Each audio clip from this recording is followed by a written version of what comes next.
কিবা এটা বনাই আছোঁ, চাই থাককচোন কি হয়গৈ লাষ্টত।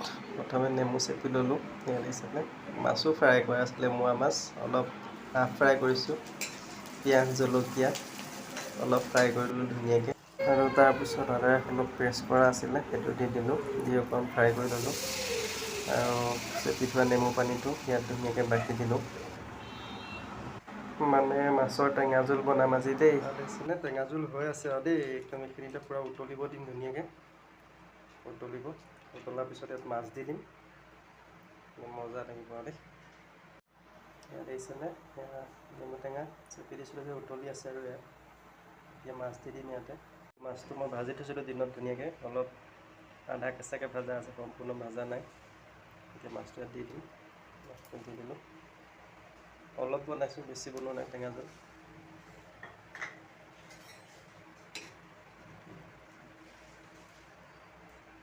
কেনেকুৱা লাগিছে বাৰু এতিয়া?